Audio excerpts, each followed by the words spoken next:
Hey friends, welcome. My name is Joe. This is the Joe Martino Show, and today we're going to have a conversation about one of the hardest conversations you will have as a parent. We're going to talk about how do we talk to kids about drugs. It's going to be an opening conversation. I'm hoping to bring my daughter on in a few weeks, and her and I are going to have a more in-depth conversation. But this episode's going to have a couple practical steps for you to walk away with that might help you launch into more meaningful, a little bit deeper conversations that I'm finding most parents are having with their kids about drugs. Let's kick it off. This is the Joe Martino Show. You're listening to the Joe Martino Show, a podcast dealing with all things emotional, relational, and human nature. Joe is a licensed counselor in the state of Michigan, specializing in relationship therapy. He is also the author of the book, The Emotionally Secure Couple. All advice offered in this episode is offered for entertainment and educational purposes only. Enjoy the show. All right, hello, welcome back. I hope that your day is going well. Wherever your day is, I hope that it is a good day. I'm excited to start talking to you today about drugs. I'm actually not excited to talk about it, but we need to talk about it. We did a presentation at the local high school, local middle school for middle school and high school parents, and I felt that, hey, you know what, we should talk about that on the podcast. Listeners, you can't see it. People who watch my short videos, you might be able to see I have a t-shirt on that says Hate Fentanyl. This is an issue that's important. We're going to talk today about how do we talk to our kids about drugs. Most people I talk to today, they have the conversation like, hey, son, don't ever do drugs. I'm oversimplifying a little bit, but that's pretty much the conversation that they have. One time, don't ever do drugs. They might say something like, hey, if you're ever at a party and somebody offers you drugs and you need to throw me under the bus, do so. Just call me. But it doesn't go beyond that. And so today we want to go beyond that. We want to talk about how do we talk to our kids about drugs. The very first thing is talk to them regularly about drugs. Talk to your kids regularly about drugs. Most parents tell me, well, it's an awkward conversation. The reason it's an awkward conversation is because we don't talk about it regularly. The more regularly you talk about something, the less awkward it becomes. And so have a regular conversation with your kids about drugs. Ask them, which one of your friends are doing drugs? Which one of your friends' siblings are doing drugs?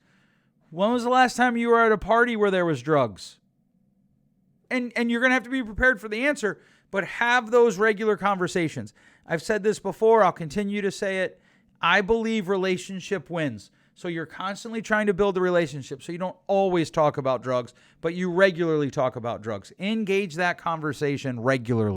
And don't just limit that conversation to the drugs that are bad, right? And that sounds like a dumb thing to say, but don't just limit that to the big drugs, right? Like heroin or cocaine, right? Talk about marijuana. There are so many kids in the state where I live who think marijuana has no long-term effect on them because it's legal now. And so it's okay, except that your brain is still developing. And the truth is, if we're really honest, we're doing an experiment with drugs right now. We're kind of saying, okay, let's see what's going on. Let's see what's going to happen. So talk to your kids regularly about drugs and talk to them regularly about all the different types of drugs. Maybe you have a high-achieving student that is using some sort of drug to keep going so they can get more work done. I had a client that would do just a little bit of cocaine. I don't know exactly how it works. Would rub it on her gums so she could get through homework issues. She was a senior in high school. She'd been doing that for 3 years. Getting amazing grades, leader at school and all that, and her life was crumbling around her. If you listen to my review of bad therapy, Miss Schreier fails to address those types of issues. She acts like they don't exist. Really frustrating. But have that conversation. That book is really in my head because it's still there. But have those types of conversations with your kids. Regularly discuss with them what's going on. Come up with a set system of how they can reach out to you. In this conversation, like it could be shoot me a text with a period, shoot me a text and ask about Uncle Bob. Well, we don't have an Uncle Bob. Exactly. That way there can be no confusion, right? Shoot me a text. Ask about the dog. I don't care what the question is. Just set up a system so that they can shoot you something, they can call you, and maybe if your kid is okay with this, they could just send you a text, hey, come get me, I don't want to be here. Most of the time, that won't work with kids. And so have the regular conversation. In that conversation, make sure that you set up some sort of system for them to reach out to you. Really important that you set up some sort of system for them to reach out to you. Don't be afraid to be an investigator. So the first thing we're going to do is we're going to have regular conversations with our kids. We're going to come up with an action plan on what they're going to do if they encounter a situation they're uncomfortable with, If they encounter a situation where it's beyond uncomfortable, someone's offering them drugs, we're gonna force that conversation, and we're gonna try to do it in a winsome way that builds the relationship. The third thing is we can't be afraid to be investigators. One of the most common questions I get is, hey, what are we looking for? And the problem is I don't always know because it runs, right? It grows. Certainly there are kids that are trying to smoke weed out of pens. They break a pen, they stuff it, I think, with cotton, and they put the weed in the cotton, and then they light that, and then there's a hole in the pen. If you notice, most pens, especially Bic pens, they have a hole in them, and you need that to make the pipe work. And, all right, so you're looking for that. Is your kid hiding out in their room and stuff smells like it's burning? Check into it. When your kid's not home, go walk through the room. Oh, Joe, I would never violate their independence. That's insanity to me. I've raised great kids, and I'm willing to violate their privacy. Now, look, here's the thing. I don't do it all the time. I didn't really have to do it. This is a little bit off track, but my oldest daughter is 21. She just now got access to her phone that I don't have. Now, it's been a minute, as the kids say, since I have gone and looked into her phone. But I pay for the phone. I pay for the roof that keeps the rain off of the phone. I pay for the walls that keep the cold off of the phone. I pay for the food that gives you the strength to lift that phone. I get to look at the phone. And if you don't like it, that's okay. But then we're going to have to change some of those earlier things. Don't be afraid to be an investigator. Go in their room, look around. Go in their car, look around. Go through their phone. I've just never understood this. Go through their phone. Well, they're 17. Yeah. What do you know at 17? Not much. Now, you don't need to do it every day. We're not looking to be the Gestapo. We're not looking to be, ATF or the FBI. But don't be afraid to be an investigator. Pay attention. And parents get mad at me when I say this, but pay attention to the behaviors. Is your kid acting out of behavior, out of normal behaviors? If they are, then investigate. Don't be afraid to be an investigator. One of the things that we have to accept is that most of the time relationships drive drug use. And when I talked about this with the parents, I went on a little rant about how our society, we love criminals, right? Yellowstone. Why was Yellowstone so popular?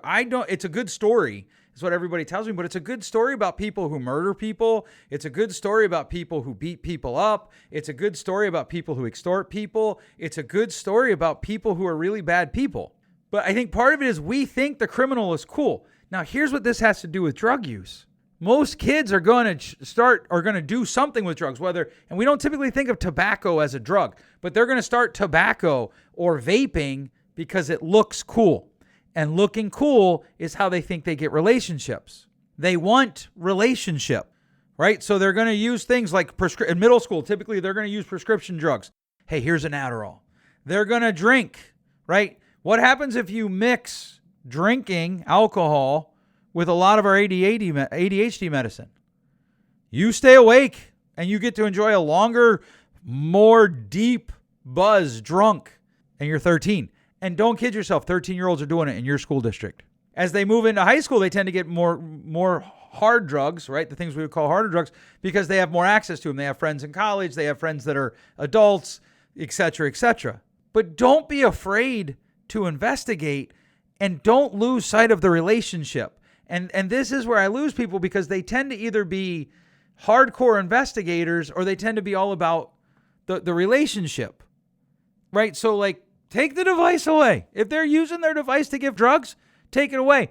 But don't kid yourself. If they use those, if you take the device away and they really want drugs, they're just going to use their friend's device to get the drugs, right? Two things work against kids when it comes to drugs. One, we know that the more people, especially people that they don't respect, say don't do drugs, like the Just Say No campaign of my childhood, or the Dare drug campaign. Most people today think, well, the Dare worked. When you look at the research, it actually did the exact opposite. More kids tried drugs because of Dare than stopped it, they now believe. And by the way, that research was funded by the people who ran Dare. So I don't think there's a bias against them. And so we want to be an investigator. We want to have these regular conversations. We want to have an escape plan. But one of the biggest things that we want to do is we want to talk to them about this. Like, hey, the pressure could come from positive or negative. We want to talk to them about what does cool mean, right? Like, that's a fun conversation to have. Like, what is cool? talk to your kids about adult outcomes for kids who peak in middle school or high school. They're not good. Well, wait, my kid's peaking right now. Okay, then have that conversation. How do you sustain this trajectory? How do you continue to live a full life? Whatever that means. I'm not even sure what peaking means, but just look at the outcomes, right? When we start to talk to our kids about things like drugs, one of the things is we have to be honest. You have to have the hard conversation. So talk about how, you know what? There's when you first start using drugs, there's very low cost and high reward. In other words, the person who gets drunk the first time, low cost, high reward. They numb their life. Maybe they acted in a way that they wouldn't normally act because they carry some level of low-grade anxiety or medium-grade anxiety, and they start drinking, and suddenly this person comes out at a party that everybody loves, and they're getting talked about, and now they're getting relational endorphins about the drugs or about the behavior that they had off the drugs. You're going to have a really hard conversation. Is there drug use in your home? That's a super hard one, especially today, right? There are parents that are split, divorced, and in one home there's no drug use, in the other home there is, and it's legal. You're going to have that conversation. If you have prescription drugs and you're done taking them, but you're not done with them, you need to dispose of them. These are just some good keep drugs out hygiene. Which brings us to the hardest question. What do you do if you found out that your kid has done drugs? You need to enforce consequences calmly. You need to enforce consequences calmly. Now, you might, in fact, you probably will have to step up your vigilance. Let's say you found out that your kid was drinking at a party.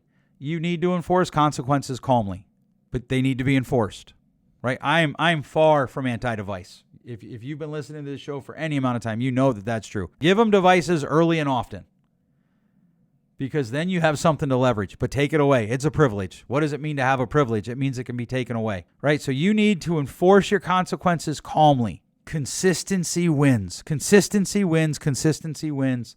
Consistency wins. It has to be a measured response, right? I was talking to a guy and he had grounded his daughter for 3 months because she was at a party where people drank and she left, but she didn't tell him. Now, maybe he's right. Maybe next party she's at that she leaves. Because to me, I'm like, well, she did a good job. She left because there were drugs there. And he's like, yeah, but I want her to tell me. Okay. Could you have led with that? Like, hey, just tell me next time? Or could you have grounded her for a week and got the same result? She's going to tell me next time. I don't know, but I just think measured responses work. Because one of the problems is we can make a boogeyman out of this. In part because it is a boogeyman. People are dying. The stakes are so high. Lives are being ruined. But our responses have to be measured. Because kids, part of growing up is they're going to naturally kind of look at us and dismiss what we say. And the more intense we are with it, the more they're likely to dismiss it. One of the things to consider is a lot of times kids will trade drug paraphernalia or they'll hide it for another friend. So my daughter was talking about, like, she knew of a friend that would do some drugs, mostly marijuana.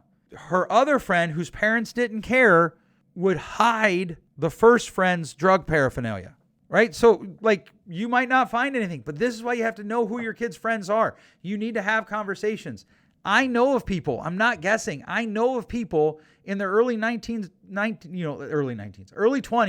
late teens, 18, 19, who are using drugs as certainly as a soothing thing. I could argue it's an addiction, although people tend to argue with me over marijuana. And the person who gave them the drugs was an older sibling. The person who gave them the drugs was an older sibling. And it's not that unusual. The person who hid their drugs for them was an older sibling. So you've got to look at the whole family holistically. If you have a blended family, what goes on in the other family? What goes on with the older siblings from the other family? What goes on with your kids? You have to look at this honestly. I think one of the biggest dangers is, as parents, we want to lie to ourselves because it's not our kids. It could be our kids. My daughter said to me, she's like, I was always just one kid away from doing drugs. Yep, I know. And the truth is, she still is. She's just 21, almost 22. But I have a 17-year-old. I can't protect her all the time. She's got a scholarship downtown Grand Rapids. Or not a scholarship, an internship. I'm going to have the conversation. I'm going to have to trust that the conversation is taking root. And I'm going to have to constantly look to make adjustments. That's where the calm consequences and measured response comes in. Now, I want to address one last thing and then we're done. I hope that this is helpful, but I do want to address one last thing. A lot of times I will hear people set up a false dichotomy they will say, well, I don't want to be my kid's friend. And I'll often say, actually, I want to be my kid's friend. I don't want to be their buddy, but I want to be their friend. A buddy doesn't care what you do if it's destructive. Hey, man, whatever. If you like it, you do it. And that's part of the problem with kids using drugs today is that's how we approach everything else in life. If you like it, do it. And then we're shocked when they do something that we don't want them to do, even though they like it. But that's an ADHD moment. I want to be my kid's friend. I don't want to be their buddy because your friend looks out for you and wants what's best for you. Your friend wants you to do better. Your friend wants you to grow. And so I want to be my kid's friend. I don't want to be their buddy because friends help you enforce boundaries.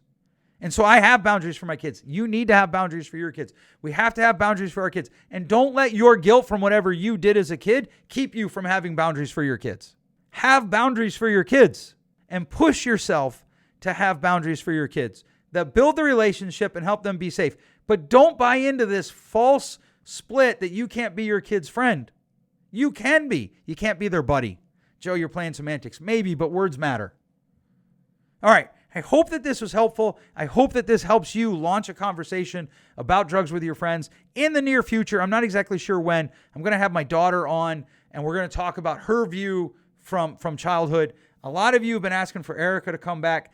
I want to do this. She wants to do this. Part of the problem is there's just other things going on in our lives that require her skill set, and she is just logging in a lot of hours, and so I'm not trying to add other things to her plate, right? This is work for me. This is unpaid work, but it's work that we add to our week. All right. Thanks so much for listening.